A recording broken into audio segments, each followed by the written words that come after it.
Because I left the plane early, I ended up in the wrong city. Hey bro, welcome to today. So it all started around 2025 in April, to be exact the 26th. I've been sleep deprived. I've been traveling already China since 6 days by then, and I've been before in Chongqing. Chongqing, if you don't know, it's that cyberpunk city that everybody talks about, with this yellow kind of palace and where you can go on the top of the mountain and enjoy the view. Anyways, my next flight in the next morning was going from Chongqing to, sorry if I'm pronouncing it wrong, Huhaoce. I think this should be the right pronunciation, right? And I had so little sleep, like 2 hours. I went to the airport with the taxi. I'm like, I just want to get to the plane. I arrived pretty early, like at 5 a.m. because my flight was pretty early as well. And being at the airport, of course, I'm the only foreigner. In China, especially in China, if you don't know, in rural regions, there are almost no foreigners. So if you're in a place, you're the only foreigner, especially looking European, you'll get stared a lot at. And this happened to me as well. You know, I'm walking through the gates and getting into the waiting lounge. Just Chinese people, it's very crowded. The next planes are going to start. And then it's my turn. The green light appears. It's boarding time. But it's not that kind of big airport as you imagine, since it's like not an international flight, domestic flight. That's the word. It's a domestic flight. And this domestic flight uses usually a smaller plane. So we went with the bus, 2-hour plane, then walked out, and it was so beautiful. It was the perfect morning dawn with the sunrise. You can see slowly the redness over the horizon. It gets brighter and brighter by any minute. We walk in the small plane, and I have to say I've never sit into a small plane. Like literally, the passage where you can go through is around for one person. There can't even fit two, but it's a very tight space, and we had only 2 seats to each other. Looking out of the plane, I was ready. I just closed my eyes, I fell asleep. The stewardess were doing their things, and I fall asleep because their English and Chinese I didn't understand it well at that time. Getting into the plane, I fall asleep. I just sleep well, I wake up and we landed. I'm pulling out my phone and I'm writing my friend, hey, I'm already there. And I was so happy because we were like 1 hour and 30 minutes faster. It's like insane, right? 1 hour and 30 minutes. I felt the same. So I write happy my friend, like, hey mate, I'm already here. You can come early to the airport, blah, blah, blah. And then 1 minute later, I got the shock. My friend writes, no, you need to go back to the plane. I'm like, what? To the plane? He's like, yeah, you need to go back to the plane. I'm like, why? You are at the wrong airport. This is just an in-between stop. I'm like, shit.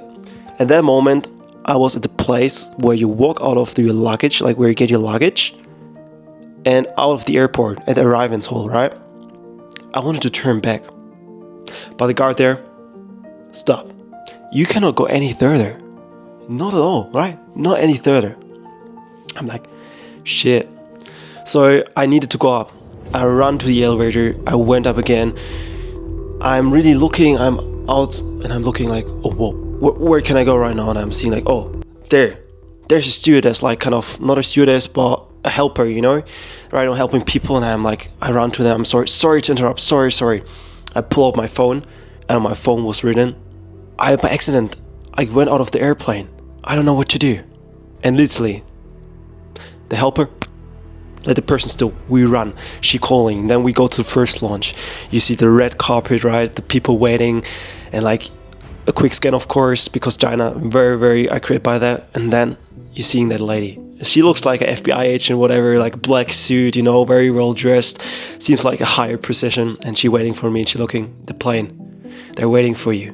And then we give us this sign, we're like, okay, let's go. And I'm running. And I made it. Going into the plane, the stewardess from before looking at me like, didn't the guy just leave by any minute? And then I went back to the plane. And if I didn't make it, I would have missed a lot. Because now this is the other best thing about my 1000 stay. It's because from Ordos, the place where I landed. It would be like around 4 hours by car. By then, I didn't have the time and the money to afford that because English class was waiting for me. And that day, I was going to meet one of my good friends I met while studying Chinese. His name is Joshua, and he's teaching Chinese in a university in Huohote in China. And he invited me, oh yeah, come to class, you can also teach or do some things. And it was great. So, basically, being back in the plane, we were flying straight to Huohote. I'm so relieved. My heart was running. Arriving in there, my friend that I met just 2 weeks ago in Japan, he was getting me. He was Chinese, very sweet guy. He was standing there with his Golf GT, and we were driving. Like, if you drive in China, it feels like a death race. Literally, I thought I would die 13 times. This guy drive crazy, but love to you. Thank you for getting me for the airport. And then we were driving, going around, eating some food, very appreciative. This is what I love about especially Chinese people. They're so hard and welcoming. 真的, really. Yes. And then he left me out of the school. And I'm walking out, I'm saying goodbye to him. And there he's coming. There is Joshua coming. I'm so excited, you know? Do you know that feeling when you meet online people and then you're going to meet them for the first time? It's so weird because you know them already so long, but you've never met them in person, right? And I was so happy, you know, like seeing his smile. This guy is such a genuine guy. Love to you, man. And we're getting into the school. It's, yeah, very massive campus, I would say. Very Chinese style with Western touch. And we go into schools, pretty cool. At this day it was quite warm, around 30 degrees, pretty sunny. I was still sleep deprived from Chongqing, hadn't time really to shower. And then getting there, we're waiting for the classes. And then the first class starts. It's so weird because I will come in second because Joshua was going to come in first and then saying like, oh, somebody will come in afterwards. And I was walking in the classroom. It became silent. Everybody was watching at me. I'm like, what is going on? You know, I'm used to it in China, but this was crazy. And then standing in there, everybody like, wow, 他是外国人, wow, 他是哪个人? 他是 blah blah blah. I'm like, hi, I'm so under shock, you know, it's like standing in front of a presentation, you're fearful speaking to people. And then Joshua introduces me. I'm Chris, I'm from Germany, I'm right now here visiting him in China. And we're going to talk today about, like, we're going to make like a comprehensive lesson, right? Where we talk more. So each class was divided into groups. Those groups should ask me questions, have each like 5 to 10 minutes time to talk with me.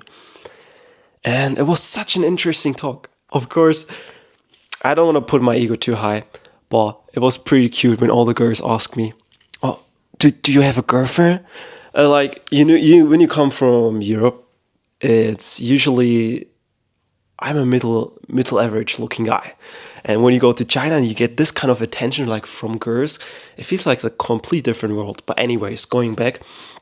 And I think the most question that I always ask the students that I really enjoyed asking is, what's your dream? And one thing that I notice about as well is a lot of students are so hardworking and so focused on their studies, they never have the free time really to think about what they really want to do. They only want to pass the next exam. And on that day, I could ask this question to a lot of people. And there might have been 2 to 3 people that I do really think that already have a dream, but were never had really enough courage to go for it. And I hope I could encourage them a little to do that, sorry. And the class was lovely. It's like interacting, you were like a superstar, and then after was fun, we were going home, and such a first lovely day. And going onwards the next day, that is still count to the trip, the end of the story is just do sometimes things for fun. So you need to imagine, I went with Josh to like a local place just to replace with like statues and temple or whatever, right? So we were going there. It was pretty cool. In China, what is pretty common in all those touristy places or historical places, you usually will find photographers that will do pictures for you, and then they will want some money or some costumes. And you know, we're walking on like a big place, you know, where there's like a stone statue in the middle of like a warrior monk, and a girl, Chinese girl, about 165 centimeters, black hair, blues, you know, approaching us. I'm like, oh, you want to take picture? Come to our shop, and like showing the stuff. Me like, oh no, you don't want. And we're walking, and I'm thinking about, hey Josh, this would be pretty funny doing a photo shooting. I actually did that back in Shanghai already with some person, and it was the best memory. And Josh be like, nah, I don't really know. I'm like, come on, today's my 1000th day of journaling. Let's do it. I'm like, he's like, I don't know. And I'm like, okay, whatever. Let's find the girl. And we were looking out for the girl.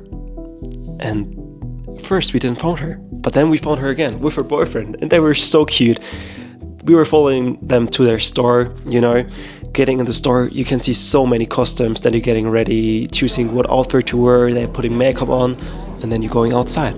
When you're going outside, then they're going to make pictures of you. And this is so cool.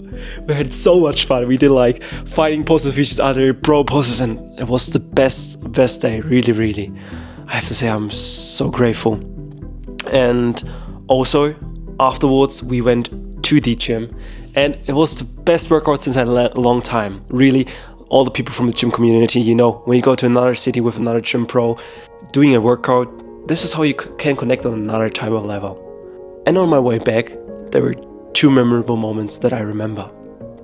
I was walking through the cities of Hohohalte, and usually that's like in a movie, like out of a movie, you know, you're walking, and then the girls, when there's a beautiful guy or stars, are like, wow, looking like that. And this happened to me in real life. I was walking. There was like a sweet old grandpa, you know, at his stands, selling his fruits. I practiced my Chinese, wanted to buy 2 bananas. Very cute guy for 4 kuai, for 4 yuan. And then we finished it. I'm walking, having my bananas. A girl eating like that bread on their scooter, and then she's seeing me like that. And I'm like, what's happening? It's gorgeous. We're getting home, and to finish that beautiful day off, we rode motorcycle. And this was one of my most favorite memories. Riding motorcycle in Inner Mongolia, in China. So beautiful. The landscape, the people, the biker community, we had so much fun. And then we were getting back to the airport after the whole long ride. And then, at that day, Josh also bought his new bike, right?